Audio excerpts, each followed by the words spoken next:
अस्सलाम वालेकुम नाजरीन, ईद का दिन है, गले हमको लगा कर मिलिए, रस्म दुनिया भी है, मौका भी और दस्तूर भी। ऐसी ते दिलों तक दूजे ਨੂੰ मिलना पर गले लगा के ना मिलना, क्योंकि थोड़ा थोड़ा डिस्टेंस रखो। सी टीवी वालों अहले वतन और वतन तो बाहर रहने वाले सारे दोस्तों को बड़ी बड़ी मिठी ईद मुबारक। अज की जी महफिल है, अज की महफिल में बड़े बड़े सोहने लोग, बड़े बड़े सनखड़े मेहमान साढ़े को तशरीफ ने। साढ़े पाकिस्तान के पंजाब के MPA चौधरी आदिल परवेज गुज्जर साहब बड़े मशहूर हैं सर। तुसीं ईद वाले दिन टाइम कढ़िया और तशरीफ लियाए ते उहदे नाल बड़ी हैरत हुई। मेरी पहली मुलाकात है भाई नाल, लेकिन बड़ी खुशी हुई कि महकमा तो इन्हां दा पुलिस दा है, मगर ये लिखते बच्चों लिए इन्होंने पूछांगे ये एडा फर्क किवें।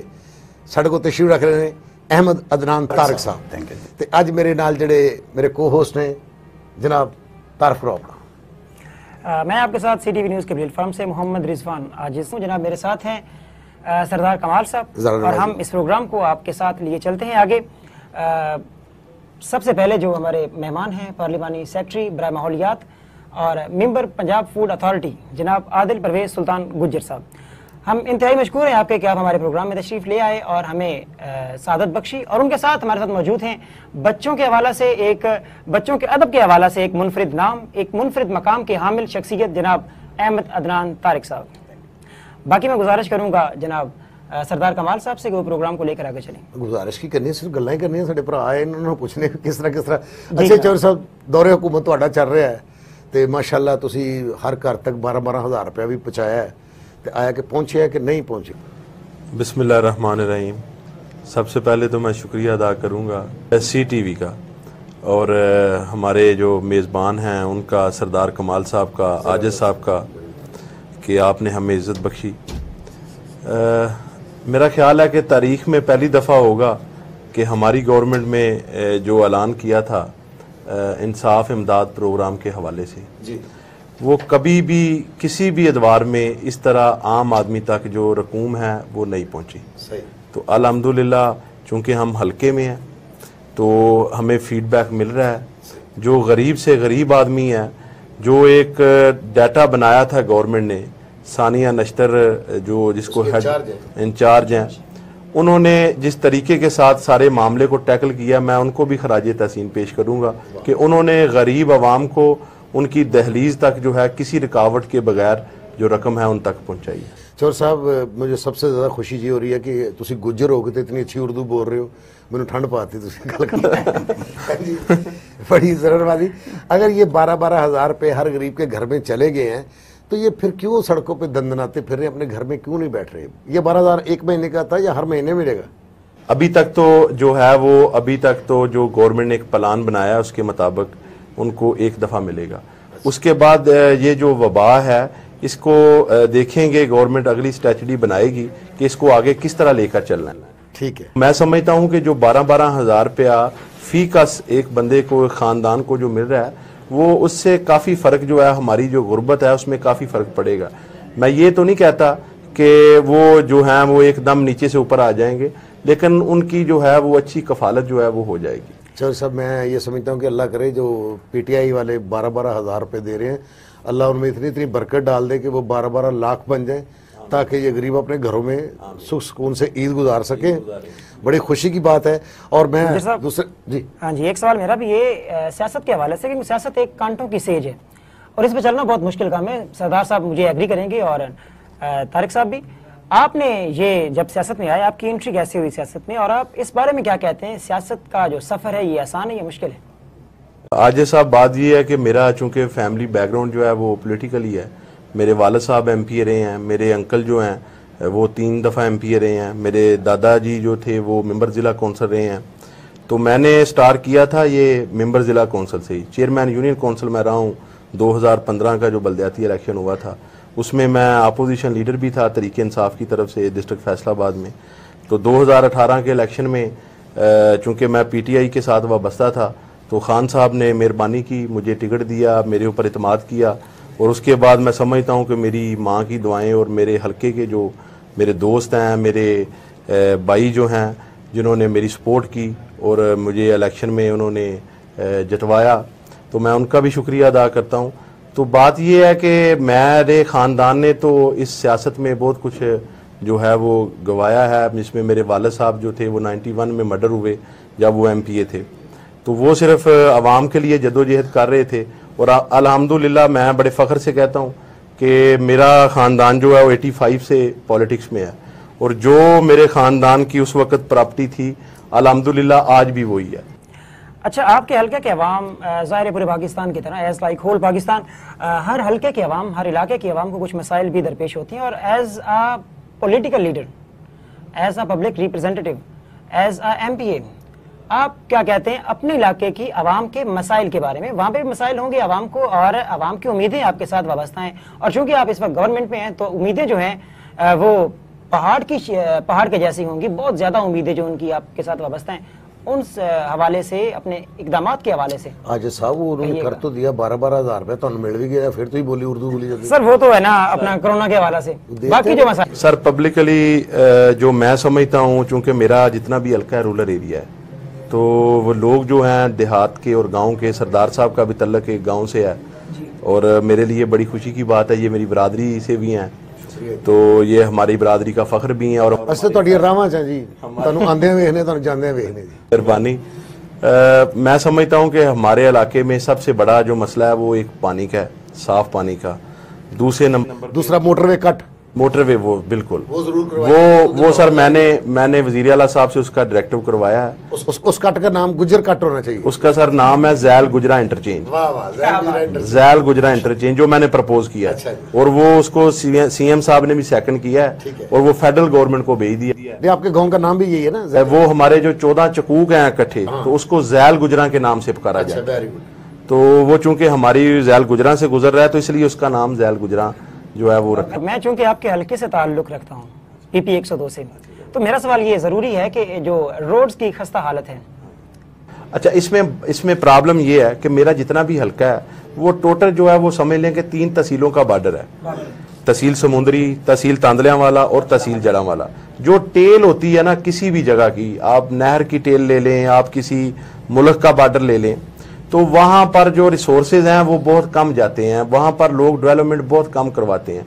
तो मैं समझता हूँ, मैंने 2-4 मीटिंग में भी अपने CM पंजाब को कहा कि मेरा जो हल्का है वो भी आपके जनूबी पंजाब की तरह है, कि मेरे जो हल्का है वो 3 तहसीलों का बॉर्डर है, और वो उसकी इतनी खस्ता हालत है कि लोग जो बीमार हैं वो फैसलाबाद तक नहीं पहुंच सकते, रास्ते में उनका इंतकाल हो जाता है। तो अल्हम्दुलिल्लाह मैंने जो जामरा रोड है उसका भी डायरेक्टिव करवाया, ये कोरोना की वजह से वो स्टॉप आ गया। एक मैंने हॉस्पिटल जो है सतियाना जामरा, कौन सा झुमरा या जामरा? अच्छा, सतियाना से जामरा। एक मैंने 50 बेड पे हॉस्पिटल करवाया है, अल्हम्दुलिल्लाह उसका इंशाल्लाह जल्द काम शुरू हो जाएगा सतियाना बंगला में। और इसके अलावा सीवरेज के लोगों के मसाइल हैं और तालीम के मसाइल हैं। मैं समझता हूँ ये 3-4 चीज़ों पे हम फोकस रखें और इनको कवर कर लें, तो बाकी चीज़ें तो इंशाल्लाह चलती रहती हैं। बड़ा मुख्तलिफ दी गल्लां मिलियां ने। अहमद अदनान तारक साहब ना भाईजान माशाल्लाह जिन्नी तुसीं उम्र दसी मैनूं तुहाडे ते यकीन नहीं आ रहा है जी। तुसीं मैनूं दस्सिया तुसीं कैद आज़म साहब दे जलसे भी अटेंड कीते ने है जी, ते माशाल्लाह पुलिस इंस्पैक्टर ते लिखदे तुसीं बच्चियां लई एक दोवें गल्लां मुख्तलिफ जियां ने, किस तरह? 2-3 बातों में मैं आपको बता दूं, पाकिस्तान में ये आपके बस की बात नहीं।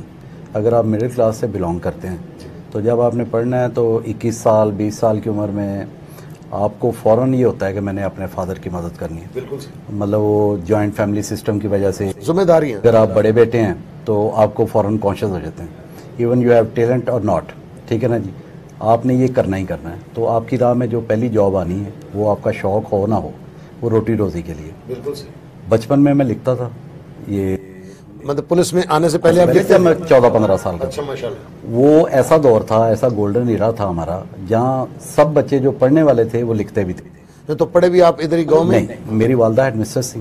अच्छा, अल्लाह उन्हें जन्नत नसीब करे, वो बहुत छोटी उम्र में फौत हो गई। शी वाज 36 जब उनकी डेथ हुई। वो तानले वाला में हेडमिस्ट्रेस थी। एंड समहाउ मैं जो एक और बात मैंने बतानी जो मैं सेकंड करता हूँ MPA साहब की, कि मैं भी इनके हल्के का हूँ। अच्छा माशाल्लाह। तो इस वजह से जो ये कह रहे हैं, मतलब वो उसको मैं सेकंड करूँगा आगे। तो वो जो एक टाइम था, एक प्रॉपर टाइम था, छोटे वक्त मैं लिखा। उसके बाद फिर वो मदर की डेथ के बाद फैसलाबाद आ गए। मेरे फादर एक्साइज ऑफिसर थे, वो इधर थे फैसलाबाद। फिर वो कॉलेज में, कॉलेज के बाद फिर वो पुलिस में, यानी तालीम आपकी फैसलाबाद? फैसलाबाद। मैंने MA इंग्लिश किया है फैसलाबाद, ये GC यूनिवर्सिटी से। अच्छा। फिर लॉ किया, मतलब 24 साल की उम्र मैंने MA LLB कर लिया था।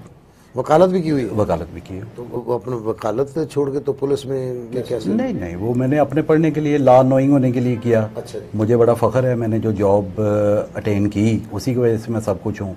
इसी की वजह से मैंने सारा यूरोप देखा, 3 मिशंस मैंने किए हैं UNO की तरफ से, सारा अफ्रीका देखा, सारा एशिया देखा, और वो अब चीज़ आपको नज़र आती मेरी कहानियों में।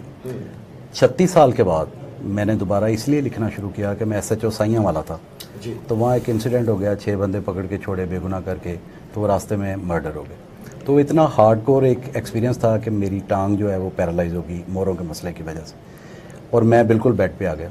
5 बंदे मुझे उठा के पेशाब वगैरह करवाते थे।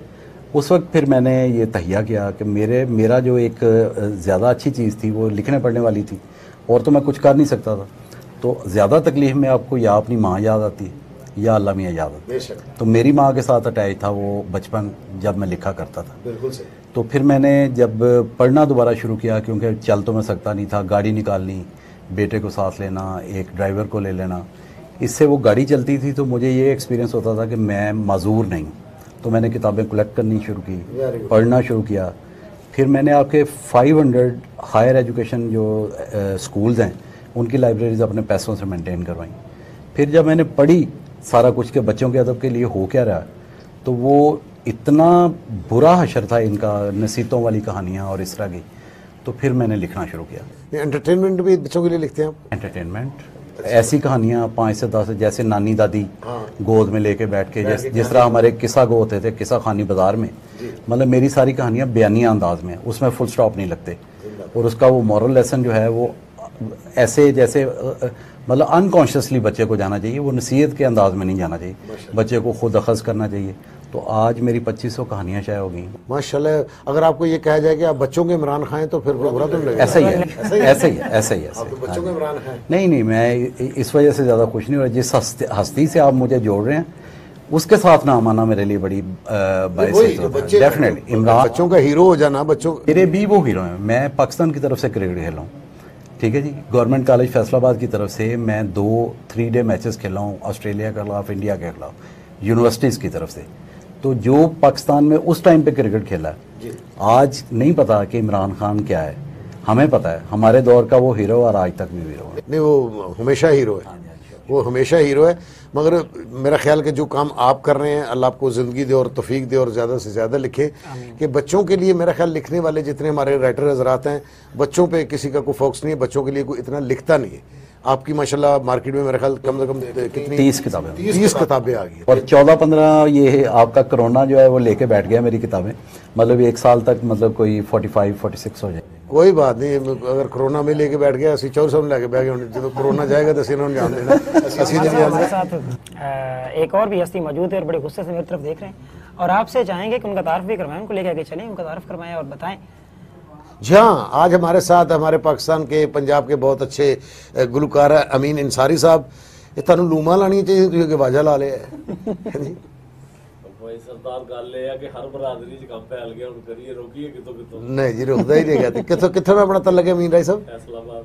अच्छा, अमीन इंसारी साहब कितों? फैसलाबाद केड़ी जगह तो? डी टैब तो। नहीं माशाल्लाह, उत्थे काफ़ी फनकार ने, काफ़ी लोग ने उत्थे डी टैब से। ते अज ईद का मौका है ते साडे मेहमान भी बड़े सोहने आए ने, ते कोई ऐसा गीत सुनाओ ना जरा लोकां नूं ठंड पै जाए जरा।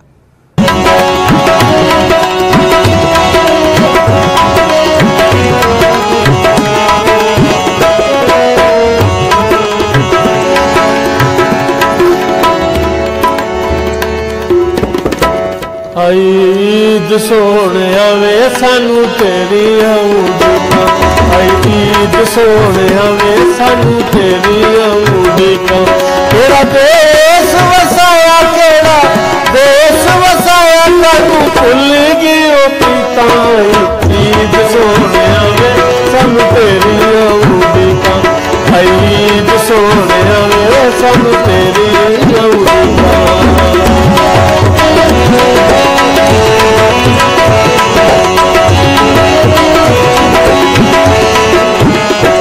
ताने मार देना सारे लोकी चन्ना मैनू तेरे, ताने मार देना सारे लोकी चन्ना मैनू तेरे। सानू तेरे बाजों सुन लगदे ने वेले सानू तेरे बाजू सुजे सुजे लगदे ने वेले जो आउण दिया दस के ना सानू कोई तरीका आई ईद सोने वे सानू तेरी आऊगी पान आई ईद सोने वे सानू तेरी आऊगी पान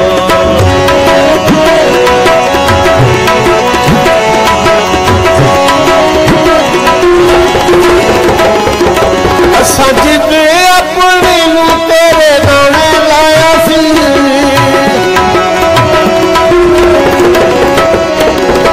सजदे अपने नू तेरे नामे लाया सी छड़ जाना सी ते इन्ना प्यार तैनू पाया सी छड़ जाना सी ते इन्ना प्यार तैनू पाया सी दिल ईद दे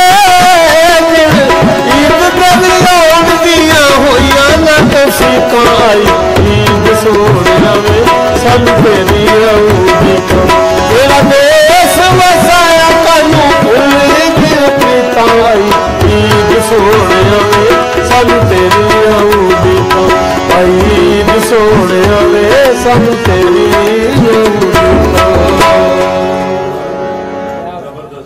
साढ़े शो चल रहा है ਅਸੀਂ ਇੱਕ ਛੋਟਾ ਜਿਹਾ ਬ੍ਰੇਕ ਲੈਂਦੇ ਆ ਵੇਖਦੇ ਰਹੋ CTV News HD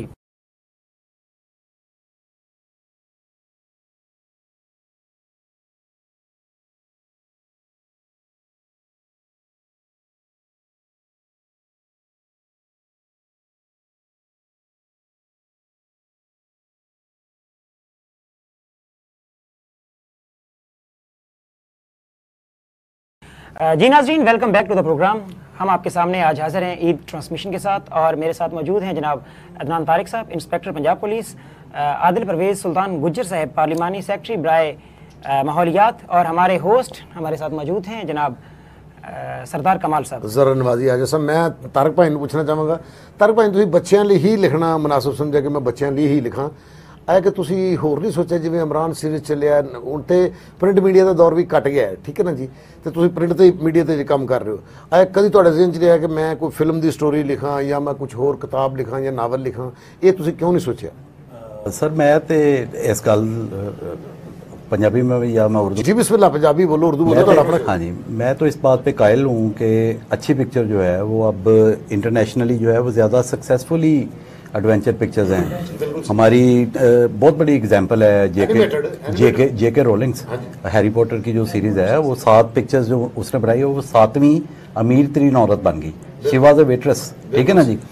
तो मैं तो ये चाहता हूँ, लेकिन उस बेचारी ਨੂੰ हैरी पॉटर ਜਿਹੜੀ ਖਾਤੂਨ ਹੈ ਉਹਦੇ ਕੋਲ ਹਾਲਾਤ ਇਹੋ ਜਿਹੇ ਹੁੰਦੇ ਸੀ ਕਿ ਜਦੋਂ ਲਿਖਣਾ ਚਾਹੁੰਦੀ ਸੀ ਕੋਈ ਜਗ੍ਹਾ ਨਹੀਂ ਸੀ ਹੁੰਦੀ, ਠੰਡ ਬਹੁਤ ਹੁੰਦੀ ਸੀ ਤੇ ਉਹ ਕਹਿੰਦੀ ਮੈਂ ਇੱਕ ਕਾਫੀ ਲੈਣੀ ਹੁੰਦੀ ਸਾਂ ਤੇ ਉਸ ਕਾਫੀ ਨੂੰ ਮੈਂ ਤਕਰੀਬਨ ਕੋਈ ਪੌਣੇ 2 ਘੰਟੇ 'ਚ ਖਤਮ ਕਰਨੀ ਹੁੰਦੀ ਸੀ ਕਿ ਮੈਂ ਠੰਡ ਤੋਂ ਹੀ ਬਚ ਜਾਂਦਾ, मैं कोई सोच नहीं लवां, मैं कुछ लिख भी लवां। तो इन्होंने लिखा ही नहीं ऐसा। ये जो पिछले 40 साल है ना जी, इसमें कोई इतना अच्छा अदब इस मैदान जिस मैदान ਤੁਸੀਂ ਖਲੋਤੇ मेरे ख्याल इस मैदान 'ਚ मैं होर कोई बंदा नहीं वेख्या, मेरे होएगा शायद माफी चाहना अगर कोई होवे। मेरा बिल्कुल डिफरेंट है, मतलब मेरी रोटी रोजी डिफरेंट है, तो लेकिन मैं ये समझा कि अगर टैलेंट है और मैं ये कर सकता हूँ तो मुझे करना चाहिए। मतलब कई दफ़ा नज़में हैं बच्चों की, मतलब आप वो खरबूजे पे नज़म लिखती, आम पे नज़म, वो एजुकेट नहीं कर रहे आप। हमारे ज़माने में इस्माइल मीठी थे, गुलाम मुस्तफ़ा तबस्सम थे, उनकी नज़में हमने पढ़ी हुई, ठीक है ना जी। तो अब मैं शायर नहीं भी हूँ तो मैं क्या करूँ, फिर मैं खुद भी नज़म लिख लेता हूँ, ठीक है ना जी। नज़में भी लिख रहे हैं, भी लिख रहा हूँ बच्चों के लिए।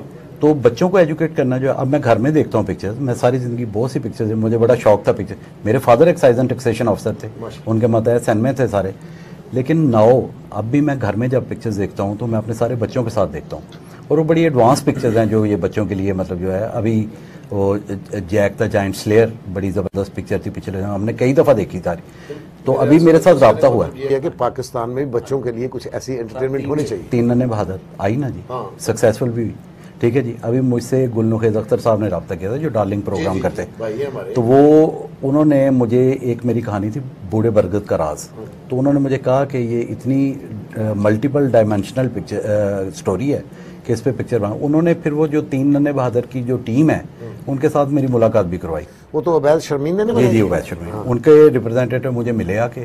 इसी तरह जो आपका है ये पुतली घर वाले जो हैं उस्मान पीरज़ादा साहब के, फैज़ान पीरज़ादा साहब, उन्होंने मुझसे किताबें मांगी। मेरी सारी ही कहानियाँ ऐसी हैं जिन पे ये पुतली ड्रामा हो सकता है, और मेरे एमपी हैं पास बैठे, तो आगे ये तो ड्रामा नहीं करवाना। नहीं, बाहर भी ये बात हो रही थी। बेसिकली हमारा काम है एजुकेट करना, तो मैंने बताया था कि मैं तो ये जो हैं ये चुगियाँ लगी होती, मतलब उनमें भी मैं तो किताबें देता हूँ। मेरा ये फ़र्ज, मुझे मौत के बाद ज़िंदगी दी अल्लाह ने, तब मुझे एहसास हुआ कि मतलब जो है ना जी मैंने ये करना है। माशाल्लाह। बच्चों के अदब के हवाले से आपके क्रेडिट पे कई शोरा आफाक तसानीफ मौजूद हैं, तो हम भी जानना चाहेंगे और अपने नाजरीन के सामने भी रखेंगे कि आपके जो क्रेडिट पे मौजूद हैं तसानीफ, आपकी बुक्स आपकी मौजूद हैं, आप उनके बारे में चंद एक के बारे में तारुफ करवाइए। मैंने तो सारे बैरियर तोड़े हैं बच्चों के अदब के। अब मैं रेगुलर राइटर हूँ आपका नेशनल बुक फाउंडेशन की तरफ से। मैं ओनली राइटर हूँ जिन्हें वो हर साल ऑफिशियली बुलवाते हैं। मतलब अब इतने बड़े बड़े लोग होते हैं, उनमें सिर्फ ओनली चिल्ड्रन राइटर मैं होता हूँ जिन्हें वो ऑफिशियली बुलाते हैं। अब जिस हाल में हम बैठते हैं, प्रेसिडेंट ऑफ पाकिस्तान जाते हैं या कोई इतनी बड़ी हस्ती जाते हैं, तो उसमें सबके कार्ड्स होते हैं, तो उसमें ये डिस्टिंग्विश नहीं होता, उसमें यही होता है कि सारे मुल्क की क्रीम बैठी, तो उसमें जाके पार्टिसिपेट करना। जितने आपके बड़े हैं इस वक्त जो है वो मुझ पे 3 थीसिस हो रहे हैं। अब थीसिस जो हैं वो कॉमन हो गए हैं, एमफिल के थीसिस हो जाते हैं। थीसिस भी आप पे हो रहे हैं? एमफिल का हो जाता है थीसिस, लेकिन एट ए टाइम 3 थीसिस होने, 3 हायर एजुकेशन यूनिवर्सिटी से। इस दफ़ा मुझे बुलाया गुजरात यूनिवर्सिटी वालों ने, तो वहाँ मुझे 1 दिन के लिए उन्होंने मुझे पे भी किया एंड बड़ा हैंडसम पे किया उन्होंने। मतलब चले मैं और नहीं बताते कई लोग, मतलब 20,000 रुपये उन्होंने मुझे वहाँ आने का दिया, 20,000 रुपये की मुझे रहाइश दी, 20,000 रुपये की मेरी किताबें खरीदी। तो सारे शहर के बच्चे उन्होंने जो है वो हायर एजुकेशन यूनिवर्सिटी में बुला के, तो वो 1 दिन वो मेरे साथ गुजारा। अपनी कुछ तसानीफ का अगर आप तारुफ करवाना चाहें तो वो भी। तसनीफ तो मेरी अब हाँ मतलब जो उधर से नेशनल बुक फाउंडेशन की तरफ से छपी हैं, जादूगर की पहेलियाँ हैं, एक सपैर का जिक्र है, ठीक। मैंने आपकी एक नज़्मों वो पढ़ी है बुक आपकी, हकीर तपस्या, माशाल्लाह क्या खूब लिखा है। हकीर तपस्या बेसिकली थोड़ी सी डिफरेंट है। वो जो मैं एज पुलिस ऑफिसर देखता हूँ वो कोई वो बड़ों के लिए नसरी नज़में है मेरी, तो बेसिकली मैं तो कभी क्लेम नहीं करता कि जी मैं शायर हूँ, लेकिन जो मेरी नज़र देखती है रात को जब आप लोग सोते हैं, सरदार कमाल साहब तो नहीं सोते, मतलब ज़ारा वो इनका नहीं आपका प्रोफेशन भी लेट तक है ना, ड्रामा का, तो रात को जब आम कॉमन बंदा सोता है तो पुलिस वाले जागते हैं। नहीं बिल्कुल सही। मैं ये कहना चाह रहा था कि आप क्राइम पे लिखते तो कोई ऐसी बात होती कि ये क्राइम पे लिखा है पुलिस वाले, आप क्रेडिट की बात तो ये आप बच्चों के लिए लिख रहे हैं। क्राइम पे भी मैंने लिखा है। अच्छा, क्राइम पे जो मेरी अपनी 36 से 28 साल हो गए मुझे एसएचओ लगते हैं। डाका कदम मारा जो पुलिस वाले सोते हैं उनको कुछ ऐसा लिखे? मैंने किताब को इतना हार्ड नहीं किया, मैंने एक लिखी अपनी वो इन्वेस्टिगेशन जिसमें ये कत्ल गारत थी जो मेरी ज़िंदगी में जो जिन्हें मैंने डिटेक्ट किया, साथ ही पुलिस की बदवासियाँ भी लिखी। मतलब ये जो हिलेरियस चीज़ें कि कारी जो है वो बोर ना हो जाए, तो मतलब ये कि वो मज़े की चीज़ें, और उससे वो लेसन भी दिया। मतलब मेरा अपना डिपार्टमेंट है जी सर, FIR तो आपको पता ट्रेनिंग में ही सिखा देते हैं, उसके बगैर तो फिर वो ट्रेनिंग होती है। FIR और फिर अगर FIR ही नहीं लिखनी तो फिर SHO कैसे लगे? नहीं, बहुत अच्छी बात है, सलामत रहें, लिखते रहें, और इससे भी अच्छा लिखे, बच्चों के लिए भी लिखे, बड़ों के लिए भी लिखें, हमें जरूरत है आपकी। तो असि फिर चौधरी साहब वापस आने। अच्छा चौधरी साहब, ये गल कितों तक सच है कि सुने कि इमरान खान साहब अपने MP MN नूं नहीं मिलते, गुस्से वाले ने, ये कोई गल सच्ची है या एवं गल बनी गई? ये मेरा ख्याल गल बनी है। अच्छा जी, नहीं जे अगर गल बनी सी तो फिर तुहाडे इत्थे फैसलाबाद दे MP दे कट क्यों बनया एक बारी? कोई कट नहीं बने, अच्छा, नहीं कभी भी नहीं बना। वो सुना है ना जी, सुनी बातों पे तो नहीं यकीन करते, आंखों से देखते हैं फिर यकीन करते हैं। वज़ीर आला तो बेचारा जेड़े साडे मैं आपको सरदार कमाल साहब बताना चाहता हूँ, मेरे बड़े भी पार्लियामेंट में रहे हैं, MP रहे हैं, कभी भी ऐसा नहीं हुआ कि CM पंजाब को इतनी आसानी से जाके को मिल सके। मैं आपको गारंटी से कहता हूँ कि आप अभी मुझे कहें कि CM को मिलना है तो मैं इंशाल्लाह सुबह 11-12 बजे तक जाके आपकी मुलाकात आसानी से करवा सकता हूँ। ठीक है, मतलब इतनी सरदार उस्मान बुज़दार साहब से, सरदार उस्मान बुज़दार साहब, ठीक है। तो वहां पर तो ये हालात थे कि 2-2 साल MPAs MNA जो हैं वो टाइम लिखवाते थे और उनकी मुलाकात नहीं होती थी। यानी तुसी नून ली गल करे कि शहबाज शरीफ साहब तो नहीं सी मिलते? मैं उनको कह रहा हूँ, अगर शहबाज शरीफ साहब अपने MPA नूं नहीं सी मिलते तो ये हजे तक क्यों दीवाने ने, इन्होंने की गल की है भी एक बंदा मिलता ही नहीं सी, फिर उसका जिक्र क्यों ना कर रहे हैं, फिर हर गल ते कह रहे हैं? असल में बात ये थी कि वो 1 मैन शो था। अच्छा, और 1 मैन शो जो है वो ज़्यादा देर नहीं चलता। कोई भी चीज़ है वो दोस्तों को, लोगों को साथ मिलाकर, उनके साथ मशावरत के साथ, टीम वर्क के साथ जो है वो चीज़ें चलती हैं। तो जिस तरह आप देरपा देखेंगे, मतलब जिस तरह लोग स्टार्ट में कहते थे जिस तरह हमारे लीडर ने, प्राइम मिनिस्टर ने कहा था उस्मान बुज़दार के बारे में कि ये मेरा वसीम अकरम प्लस है, तो स्टार्ट में लोगों ने बड़ी तनकीद की। वसीम अकरम प्लस थे कोरोना जी थोड़ा जिहा देखा बैट शैट फड़ के निकले है। नहीं, मैं वही बताने लगा हूँ ना जी कि लोगों ने बड़ी स्टार्ट में तनकीद की, लेकिन उसने जितने भी इकदाम किए हैं वो पॉजिटिव हैं और हमारे लोगों की बेहतरी के लिए किए हैं, जिसके रिजल्ट जो हैं वो देर पा हैं और वो आपको आगे नजर आएंगे। और मेरा ख्याल है कि इन 2 सालों में आपने देखा भी होगा कि बेजा जो तनकीद मीडिया की तरफ से की गई है, हमारे भाई हैं, करनी भी चाहिए। हमारे जो बुरे काम हैं या हमारी जो गलतियां हैं वो हमें पता चलनी चाहिए। अच्छे भी बताएं, अच्छे भी बताते हैं, लेकिन मैं बताना ये चाहता हूं कि उस्मान बुज़दार जैसे प्राइम मिनिस्टर ने कहा था वैसे काम कर रहा है और उनकी हदायत के मुताबिक सूबा पंजाब को लेकर चल रहा है। और हमारे जितने भी पंजाब के पार्लियामेंटेरियन हैं, जितने भी MPAs और मिनिस्टर हैं, वो सारे CM बुज़दार के साथ खड़े हैं और उनके काम पर खुश हैं माशाल्लाह। मैं जिस तरह इमरान खान साहब CM पंजाब पे इत्माद कर रहे हैं, इसी तरह उनके MPA उन पे इत्माद कर रहे हैं, बिल्कुल वैसे कर रहे हैं अब अपने प्राइम मिनिस्टर की हदायत के मुताबिक। खैर चौर साहब, हमारी जो अवाम है ना, इसको ब्रेकिंग न्यूज़ की आदत पड़ गई है। ये जब तक ब्रेकिंग न्यूज़ ना देखे ना, इनको खाना हजम नहीं होता। वो तो ब्रेकिंग न्यूज़ आती थी कि हमारे वज़ीर आला पंजाब लॉन्ग शू पहने हुए हैं, सर पे फेल्ट पहने हुए, बारिश है, पानी में खड़े हुए हैं। बुज़दार साहब पर पानी से डरते हैं, वो क्यों नहीं जाते? मैं देखे ना जी, बात ये है कि वो तो ड्रामाबाजी थी। अब आपको कभी पानी सड़कों पे नजर आया? मैं नहीं देखे, मैं कड़ा पीना उस साल में नहीं पीना नहीं, मतलब आप पहले तो देखते रहे होंगे ना, जैसे वो एक सिटी में लाहौर आ जाता, मतलब जिस तरह वो शूज पहन के लंबे और ऊपर से कोट पहन के और कैप पहन के जैसे निकलते थे, वो सारा ड्रामा था। अच्छा, अब शुरू से PTI में या पहले मेरे बड़े तो मुस्लिम लीग में थे, वो मुस्लिम लीग से MPA नून में उस वक्त थी नून। अच्छा, तो मैं जब मेरे पुराने यारों ने भूल गए थे। नहीं, बात ये नहीं है। तो मैंने उसी वक्त तहरीक इंसाफ में शमूलियत की, मैंने धरनों में हिस्सा लिया। मैंने वहाँ पर जलेबी कैंप जो है वो लगवाया था उधर धरने में। उसके बाद जितने भी लॉकडाउन हुए, जितनी भी रैलियाँ एहतजाज हुए, उन सब में मैंने हिस्सा लिया। और मुझे फ़ख्र है कि मेरे लीडर ने मेरे ऊपर इत्माद किया और मुझे टिकट दिया और अवाम ने मुझे वोट दिया। और मैं नहीं, माशाल्लाह, अल्लाह करे आगे भी अवाम आपको वोट दे, क्योंकि आप अवाम की खिदमत कर रहे हैं। आप हर तरह। आदिल साहब, एक बहुत अहम सवाल है, आज कल जो इशू चल रहा है पाकिस्तान में, वो वाजिद ज़िया की रिपोर्ट है, हाँ, जो अभी आई है, शुगर वाला, उस पे आप रोशनी डालिए। शुगर लो तो नहीं हो रही? नहीं, वो दूसरी शुगर की बात कर रहे हैं। अच्छा, वो चीनी वाली, हाँ, उसके ऊपर जरा रोशनी डालिए। वो जरा रिपोर्ट भी आ चुकी है, उसमें गिल्टी भी हो चुके हैं जहांगीर तरीन साहब और बाकी भी नहीं, मगर उन्होंने जहांगीर भी हैं देखें, वो जो इल्जामात लगे हैं, जहांगीर तरीन साहब ने कहा कि मैं हर जाके अपने क्लियरेंस दूंगा। मैंने ना कभी 2 रजिस्टर रखे, ना उन्होंने अपना क्लियरेंस दी है, वो जाके अपना साबित करेंगे। अगर नहीं हो तो अभी आप उन्हें मुजरम नहीं कह सकते। नहीं, मुजरम नहीं कह रहे हैं, मैं तो वाजिद ज़िया की जो रिपोर्ट है उसके बारे में आप सवाल पूछ रहा हूँ। और दूसरा सवाल जो ये है कि मुन्ने सिलाई के मतलब के ऊपर भी ये एलिगेशन आई है, वो भी गिल्टी उस रिपोर्ट में आए हैं, रिपोर्ट के मुताबिक, according to the report.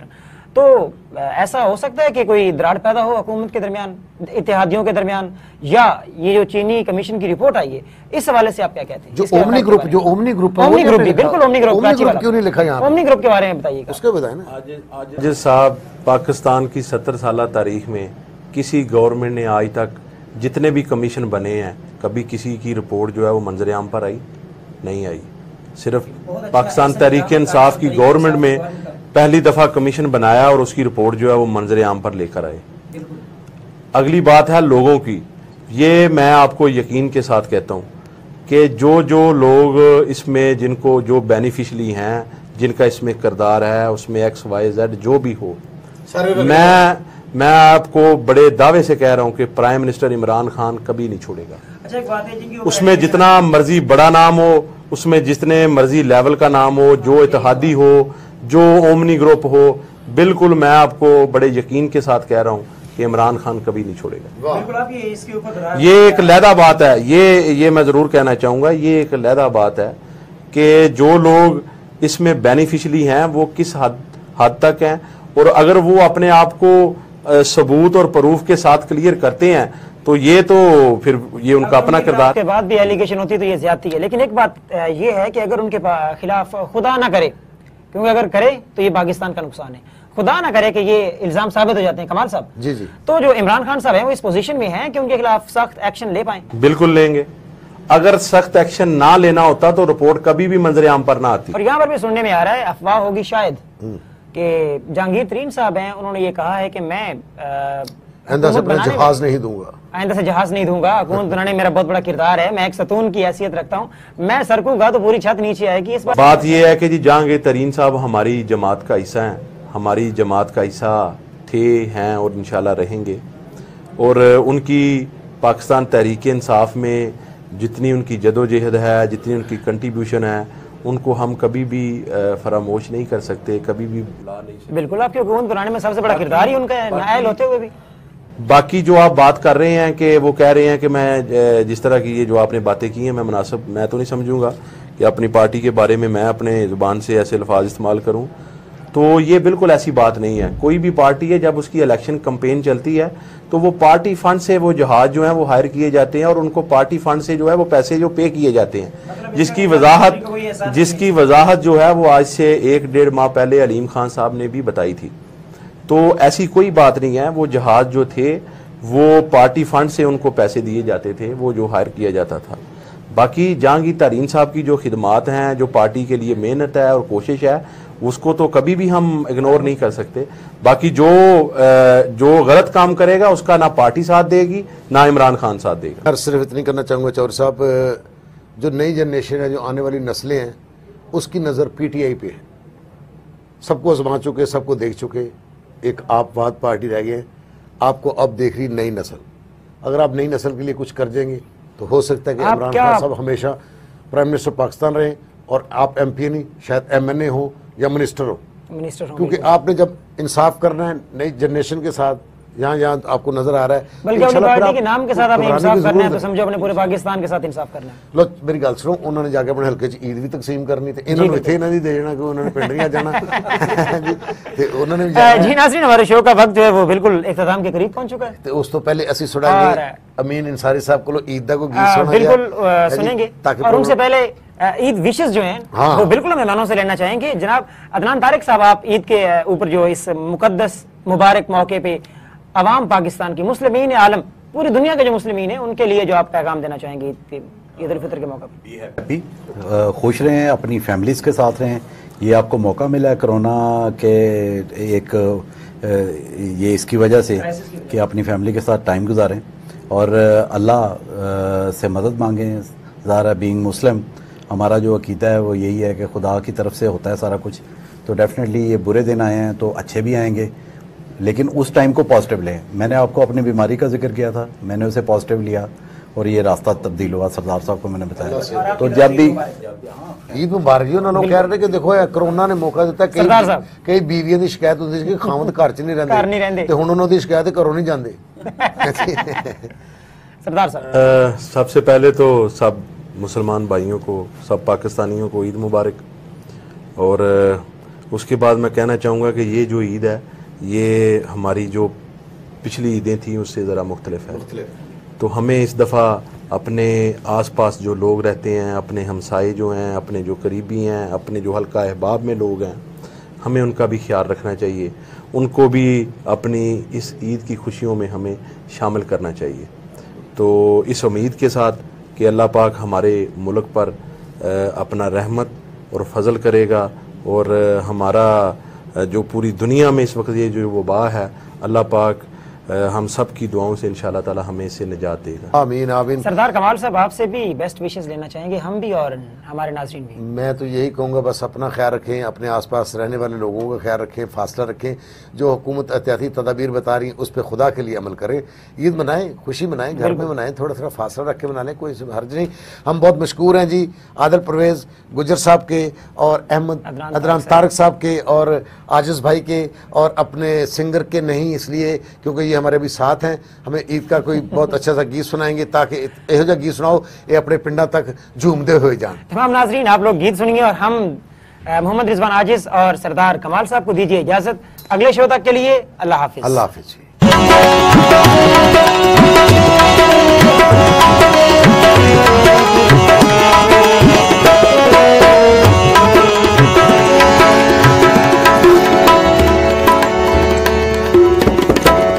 Eid सोने वे सानू तेरी उड़ीका, ईद सोने वे सानू तेरी उड़ीका, तेरा देश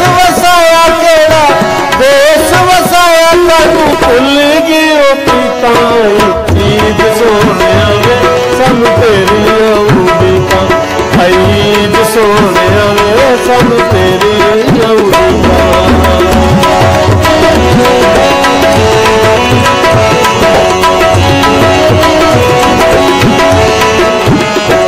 ताने मार देना सारे लोकी चंगा मैनू तेरे ताने मार देना सारे लोकी चंगा मैनू तेरे सानू तेरे बाजों सुझे सुझे लगदे ने वेले सानू तेरे बाजों सुझे सुझे लगदे ने वेले जो आउण दियां दस के ना सानू कोई तरीका आई ईद सोनिया वे सानू तेरी आउंदी आई ईद सोनिया वे सानू तेरी आउंदी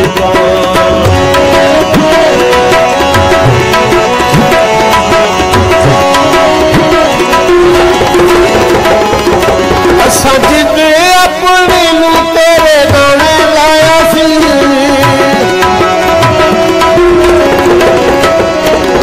असा जिदे अपने नू तेरे नाले लाया सी छड़ जाना सी ते इन्ना प्यार तैनू पाया सी छड़ जाना सी ते इन्ना प्यार तैनू पाया सी दिल ईद दे लाउण दियां होइयां ना तसीकां आई ईद सोनिया वे सानू तेरी आउंदी तेरा देश वसाया तैनू भुल्ली प्रीतां आई ईद सोनिया वे सानू तेरी आउंदी आई ईद सोनिया वे सानू तेरी आउंदी। जी नाज़रीन, welcome back to the programme.